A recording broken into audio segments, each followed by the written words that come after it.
এই ডালটা রোজকার মতো নয়, না বেশি মশলা না বেশি ঝাঁঝ, কিন্তু গরম ভাতের সাথে মিশে গেলে মনটা জাস্ট শান্ত হয়ে যায়।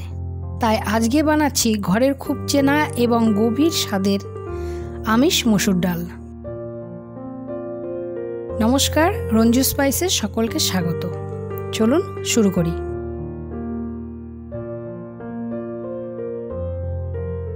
প্রথমে রান্নাটা করতে যে উপকরণটা লেগেছে সেটা হলো মসুর ডাল।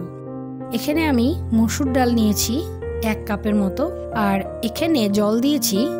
আমি এখানে মসুর ডাল থেকে 1 কাপ উপরে জল রেখেছি, এই পরিমাণে দেবেন। একটু নুন, সর্ষের তেল আর দিয়ে দিলাম কয়েক টুকরো আলু দিয়ে আমি ভালো করে এখানে বন্ধ করে দিলাম। দিয়ে আমি এবার প্রেসার কুকারটাকে গ্যাসের উপর উঠিয়ে দিলাম। আর অন্যদিকে আমি কড়াইয়ে তেল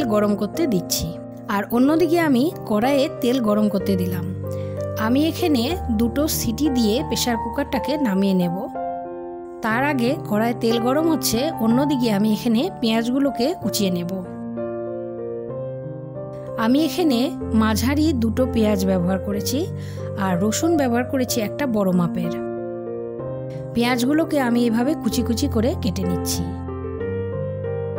যাতে আমার তাড়াতাড়ি ভাজাটা হয়ে যায়। আর এদিকে নিয়ে নিচ্ছি আমি শুকনো লঙ্কা। আমি এখানে কাঁচা লঙ্কা ব্যবহার করিনি, চাইলে আপনারা করতে পারেন। আমি এখানে শুকনো লঙ্কা ব্যবহার করেছি। ফোড়নে দিয়ে দিলাম শুকনো লঙ্কা, আর দিয়ে দিলাম এখানে 5 ফোড়ন। আমি এখানে 5 ফোড়ন ব্যবহার করেছি। আর তার মধ্যে দিয়ে দিলাম এবার কুচনো পেঁয়াজগুলো দিয়ে ভালো করে লাল লাল করে আমি ভেজে নেব। একটা সুন্দর গন্ধ বের হয়ে আসে। অনেকে পেঁয়াজ দেন না, শুধু রসুন দিয়েই করেন, কিন্তু পেঁয়াজ আর রসুন একবার এইভাবে দিয়ে দেখবেন মসুরির ডালের স্বাদটা একেবারেই আলাদা হয়। আর রসুনগুলোকে আমি এইভাবে এখানে থেতো করে নিয়েছি। থেতো করে নিয়ে দিয়ে দিলাম। এইবার আমি রসুনটাকে আর পেঁয়াজটাকে ভালো করে আরেকটু ভাজা ভাজা করে নেব। রসুনের গন্ধটা উঠে গেল, আমার এটা ভাজা হয়ে গেছে। আর অন্যদিকে যে সিটি দিয়ে নিয়েছিলাম সেইটা এই পাত্রের মধ্যে আগে অল্প পরিমাণ হাফ কাপের মতো জল দিয়েছিলাম, তার মধ্যে এই সেদ্ধ ডালটাকে দিয়ে দিলাম, দিয়ে ভালো করে নাড়াচাড়া করে নিলাম। এইবার এই ডালটাকে আমি এর মধ্যে দিয়ে দেব। দেখুন, ঠিক এইভাবে দিয়ে আমি ভালো করে নাড়াচাড়া করে নিচ্ছি।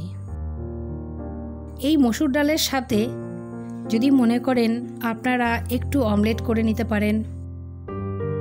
আচ্ছা, এর মধ্যে আবার আমি একটু গরম জল ব্যবহার করলাম। আমি এখানে 2 কাপের মতো গরম জল অ্যাড করে দিলাম, দিয়ে নাড়াচাড়া করে নিলাম। তারপর দিয়ে দিলাম এর মধ্যে হলুদ গুঁড়ো, আর দিয়ে দেব একটু নাড়াচাড়া করে নিয়ে তারপর দিয়ে দেব এর মধ্যে একটু লবণ। আপনারা স্বাদ মতো লবণ এখানে ব্যবহার করতে পারেন, যে যেরকম পরিমাণে লবণ খান সেই রকম লবণ দিয়ে দেবেন। দিয়ে আবারও ভালো করে নাড়াচাড়া করে নিলাম। এই ডালের সাথে যদি অমলেট বা যদি আলু সেদ্ধ, পেঁয়াজ ভেজে, শুকনো লঙ্কা ভেজে মেখে নেওয়া হয়, বা যদি আলু ভাজা থাকে, তাহলে তো খাওয়াটা একদম জমেই যায়, আর কিছুই লাগে না। এবার আমার ডালটা ভালো করে ফুটে গেছে। আমি এখানে মিডিয়াম আঁচ রেখেছিলাম। দেখুন, ঠিক এইভাবে ভালো করে ফুটে গেছে ডালটা। একটা সুন্দর গন্ধ বের হয়ে এসছে। এই যে দেখুন, ঠিক এইভাবে আমার ডালটা একেবারেই রেডি। এখনও যারা আমার চ্যানেলে সাবস্ক্রাইব করেননি, অবশ্যই করে দেবেন। আর এতক্ষণ আমার সাথে থাকার জন্য অসংখ্য ধন্যবাদ। লাইক করবেন, শেয়ার করবেন, সাবস্ক্রাইব করতে ভুলবেন না। নমস্কার।